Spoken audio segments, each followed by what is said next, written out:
Good morning everyone, welcome to enlighten tutorials. आज के video में हम लोग Bangalore Sahodaya school complex association pre board examination grade 10th का पार्ट सेकंड देखेंगे। सेक्शन बी, ये हमारा सेकंड सहोदय एग्ज़ाम का पेपर है। तो सेक्शन सी जो है, सेक्शन बी है ना, उसमें हम लोग क्वेश्चन नंबर 21 देखेंगे। तो क्वेश्चन नंबर 21 में बोल रहा है कि prove that 7 + √3 is irrational. Okay, आपको 7 + √3 को इरेशनल प्रूफ करना है और √3 इज इरेशनल गिवन है। तो इसके लिए सबसे पहले हम लोग क्या करेंगे कि ऐसे लिखेंगे, ठीक है। Let 7 + √3 be a rational number, ठीक है। एक रैशनल है, 7 + √3 बी अ रैशनल नंबर, एक रैशनल नंबर है, इसको हमने माना है। कॉन्ट्राडिक्शन मेथड से अगेन हम लोग करेंगे। तो 7 + √3 इज इक्वल टू P/Q, ठीक है, where P and Q are coprimes और इंटीजर्स। को प्राइम नंबर्स वैसे नंबर्स होते हैं जिसका कि कॉमन फैक्टर सिर्फ 1 होता है and no other factors that common factors than 1। जैसे कि 7, 5, जैसे कि 3, 4, ठीक है, 3 और 4। तो इस तरह के नंबर जो है ना वो को प्राइम्स बोले जाते हैं उनको, क्योंकि 3/4 में आप अगर कॉमन फैक्टर देखोगे तो सिर्फ 1 ही ऐसा टेबल है जिसमें 3 और 4 दोनों आता है। 1 के अलावा कोई भी ऐसा नंबर नहीं है जिसमें 3 और 4 आएगा, कोई भी ऐसा टेबल नहीं है, ठीक है। सॉरी, ठीक है। तो हम लोग यहाँ पर देखेंगे 7 + √3 इज इक्वल टू P/Q, ठीक है। अब हम लोग 7 - P/Q इज इक्वल टू -3 लिख सकते हैं, क्योंकि √3 को हम लोग RHS में ले गए और P/Q को LHS में ले आए। तो हमें मिलेगा 7 - P/Q is equal to √3। Minus sign इधर लेकर आएंगे तो बनेगा -7 Q + P/Q is equal to √3। अब देखो, √3 ऑलरेडी इरेशनल उन्होंने दिया है क्वेश्चन में कि √3 is irrational. So a rational number cannot be equals to an irrational number, ठीक है। So a rational number cannot be equal to any rational number. Therefore, our assumption was wrong. Hence, 7 + √3 is an irrational number. और आपको ये पता होना चाहिए कि rational plus irrational number is always irrational number, ठीक है। नाउ इसका और पार्ट देखेंगे कि और में इन्होंने पूछा है, बोला है कि find the largest number which divides 70 and 125 leaving the remainders 5 and 8 respectively. तो हमें वैसा बड़ा नंबर चाहिए जो 70 और 125 को डिवाइड करने के बाद 5 और 8 रिमाइंडर लीव करे। तो यहाँ पर देखिए, सबसे पहले हम लोग 70 में से -5 को सब्सट्रैक्ट करेंगे तो 65 आएगा। फिर 125 में से -8 सब्सट्रैक्ट करेंगे तो 117 आएगा, ठीक है। तो हमें अब जो 65 और 117 मिला है उसका हमें HCF निकालना है। तो जब हम HCF निकालेंगे ना तो 65 को 5 × 13 लिख सकते हैं और 117 को हम लोग 3 × 3 × 13 लिख सकते हैं। Therefore HCF of 65 and 117 will be equal to 113, ठीक है। अब देखो यहाँ पे कॉमन फैक्टर आपको 13 दिख रहा है और 13 ही वैसा कॉमन फैक्टर है जो हाईएस्ट कॉमन फैक्टर है। So 13 is the largest number which divide 70 and 125 leaving remainder 5 and 8 respectively, ठीक है। नाउ क्वेश्चन नंबर 22 देखेंगे। इन्होंने बोला है कि if sine A + B is equal to 1 and cos A - B is equal to √3/2, ठीक है, where 0 is less than A + B and A + B is less than 90 degree, then find the values of A and B। तो A and B का value find out करना है। तो इसके लिए हम लोग क्या करेंगे ना, यहाँ पे देखो sine A + B is equal to 1 उन्होंने दिया है, ठीक है, और कॉस A - B का वैल्यू उन्होंने √3/2 दिया है। तो हमें पता है कि साइन A + B और 1 का वैल्यू होता है साइन 90 डिग्री, ठीक है, दोनों को साइन के फॉर्म में लिखेंगे। वैसे ही कॉस A - B और √3/2 का वैल्यू होता है कॉस 30 डिग्री। तो यहाँ से A + B is equal to 90 degree और A - B is equal to 30 degree हो जाएगा, ठीक है। जब हम इन दोनों को कंपेयर करेंगे तो नाउ अब हम लोग इक्वेशन 1 और 2 को ऐड करेंगे। तो if we add equation 1 and 2, यहाँ देखो A + B is equal to 90 degree, A - B is equal to 30 degree. तो B और B + B - B कट जाएगा तो 2A is equal to 120 degree हो जाएगा और ए इज इक्वल टू 60 डिग्री। तो यहाँ से हम लोग ए का वैल्यू 60 डिग्री है तो बी का वैल्यू फाइंड आउट कर सकते हैं putting the value of A in equation 1। तो हमें B is equal to 30 degree मिलेगा, ठीक है। तो हमें ए और बी का वैल्यू मिल गया। नाउ क्वेश्चन नंबर 23 देखेंगे कि if the trapezium A B C D, in the trapezium A B C D दो ट्रेपीजियम दिया गया है in which A B is parallel to D C, find the value of X. तो X का value find out करना है। तो देखिए यहाँ पर हम लोग क्वेश्चन नंबर 23 में जो ये ट्रेपीजियम है ना ए बी सी डी, इसमें हम लोग ट्रायंगल डी ओ सी और ट्रायंगल ए ओ बी को सिमिलर प्रूफ करेंगे, ठीक है। Triangle D O C and triangle A O B को सिमिलर करेंगे तो क्या होगा कि in triangle D O C and triangle A O B angle O D C is equal to angle O B C. ये दोनों angle alternate angles हो जाएंगे, अल्टरनेट इंटीरियर्स एंगल्स, ठीक है। यहाँ पे देखिए ये जो एंगल बना है triangle O D C and triangle O B C, ये आप जहाँ भी जेड फॉर्मेशन हो ना वहाँ समझ जाना कि ये एक अल्टरनेट इंटीरियर एंगल्स है। सिमिलरली ये जो ट्रायंगल है ट्रायंगल ओ सी डी मतलब ये वाला is equal to triangle O A B, ये भी अल्टरनेट इंटीरियर एंगल है, जेड फॉर्मेशन हो रहा है, ठीक है। तो angle O D C is equal to angle O B C alternate angles, alternate interior angles, and angle O C D is equal to angle O A B alternate interior angles. Therefore ये दोनों triangle आपस में similar हो जाएंगे by A similarity. Therefore A O by O C is equal to B O by O D, ठीक है। तो x plus 5 by X plus 3 is equal to X minus 1 by X minus 2, ठीक है। क्योंकि यहाँ पे दिया है कि ओ ए का वैल्यू x प्लस 5 है, ओ सी का वैल्यू x प्लस 3 है, डी ओ का वैल्यू x माइनस 2 है और ओ बी का वैल्यू x माइनस 1 है। तो यहाँ से हम लोग ये कर सकते हैं कि ए ओ बाई ओ सी का वैल्यू डाला हमने। अब देखो यहाँ से आप जब क्रॉस मल्टीप्लिकेशन करोगे ना तो आपको मिलेगा x plus 5 into X minus 2 is equal to X minus 1 into X plus 3। जब आप इसको सॉल्व करोगे तो आपको ऐसा कुछ इक्वेशन मिलेगा 3x minus 10 is equal to 2x minus 3। तो यहाँ से you can find out the value of x is equal to 7,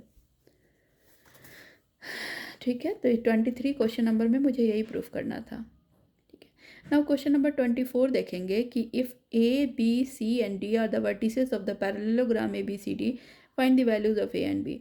तो देखो ए बी सी डी, यहाँ पे देखो एक पैरेललोग्राम है ए बी सी डी और उसका वर्टिसेस देखो ए का -1 -2 और 1 है, इसका कोऑर्डिनेट, बी का कोऑर्डिनेट है a 0, सी का कोऑर्डिनेट है 4 और b, और डी का कोऑर्डिनेट है 1 2। सो हमें पता लगाना है कि ये एक पैरेललोग्राम है या नहीं। So given sides of parallelogram A B C D, so we know that the diagonals of parallelogram bisect each other. तो हमें ये तो पता है ना कि पैरेललोग्राम के जो डायगोनल्स हैं वो बाइसेक्ट करते हैं एक दूसरे को, मतलब A O is equal to O C हो जाएगा and B O is equal to O D हो जाएगा। अब वी नो, ठीक है। सो मिड पॉइंट लेट से ओ जो है ना मिड पॉइंट, ठीक है। ए सी का मान लो डायगोनल्स है, ए सी एक डायगोनल्स है जिसका मिड पॉइंट ओ है। तो मिड पॉइंट ऑफ ओ जो है ना वो फार्मूला से हम लोग निकाल सकते हैं कि x is equal to x1 plus x2 by 2, y is equal to y1 plus y2 by 2। तो xy का कोऑर्डिनेट हम लोग ऐसे निकाल सकते हैं कि x1 प्लस x2 बाई 2 और y कोऑर्डिनेट का फॉर्म निकाल सकते हैं y1 प्लस y2 बाई 2। तो x का वैल्यू हमें क्या मिलेगा, x कोऑर्डिनेट मिड पॉइंट हमारा 0 है ना, तो 0 को हम लोग क्या लिख सकते हैं, मतलब ये जो मिड पॉइंट 0 है ना उसको हम लोग लिख सकते हैं ना x कोऑर्डिनेट को कि -2 प्लस 4 बाई 2 और 1 प्लस b बाई 2, ठीक है। जब आप इसको सॉल्व करोगे ना तो आपको 1 मिलेगा,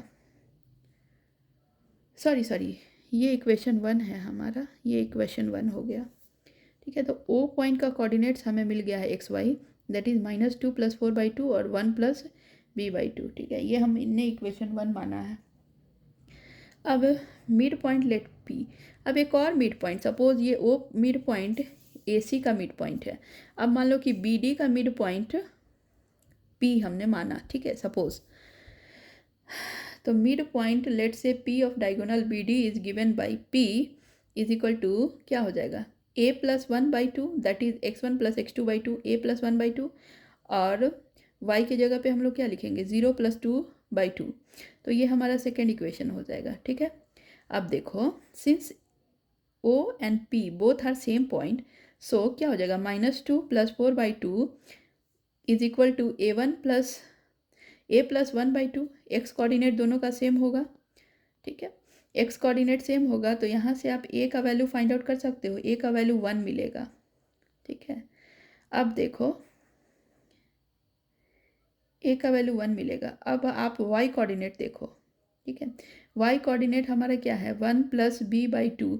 तो y कोऑर्डिनेट वो पॉइंट का 1 प्लस b/2 है और सिमिलरली इस डायगोनल का भी जो y कोऑर्डिनेट है वो क्या है 0 प्लस 2/2। तो दोनों y कोऑर्डिनेट्स फिर से इक्वल हो जाएंगे। So a plus 1 plus b/2 is equal to 0 plus 2/2। So हमें मिल जाएगा यहाँ से b का value 1। So a is equal to 1 और b इज इक्वल टू 1 हमारा दोनों कोऑर्डिनेट्स होगा। सॉरी, a और b का वैल्यू होगा। यहाँ से a का जो वैल्यू है ना ये हमारा 1 होना चाहिए, तो 1 और 0 इस पॉइंट का कोऑर्डिनेट है और c पॉइंट का कोऑर्डिनेट 4 और 1 होगा। ठीक है, अब क्वेश्चन नंबर हम लोग इसका और देखेंगे। ठीक है, the line segment joining the points a b is divided by the point p such that ap plus ap is to ab is equal to 2/5. Find the coordinates of p. तो यहाँ पर a एंड b दो point है, दोनों का coordinate है 4 - 5 a का और b का 4 और 5। तो दोनों पॉइंट का कोऑर्डिनेट दिया है। ठीक है, p कोई पॉइंट है ए बी लाइन सेगमेंट में जो A P by P B को डिवाइड किया है। तो इन्होंने A P by A V का रेशियो दिया है। तो A P by A V का रेशियो उन्होंने 2:5 दिया है। Let's see here, A P by A B is equal to 2:5। So हम A P by P B equal to 2:3 लिख सकते हैं। A B minus A P is equal to P B. तो वही यहाँ पे लिखा है हमने कि A B P B by A B P B by A P is equal to 3:2 लिखा है। ठीक है,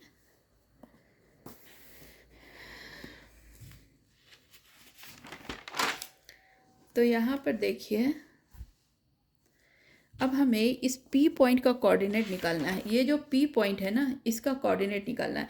तो यहाँ पे AP 2 है और PB 3 है। तो हम P का कोऑर्डिनेट कैसे निकालेंगे? P का कोऑर्डिनेट सपोज हमारा XY है, तो XY कैसे निकालेंगे? तो X is equal to mx2 plus nx1 by m plus n और Y is again equal to my2 plus ny1 by m plus n।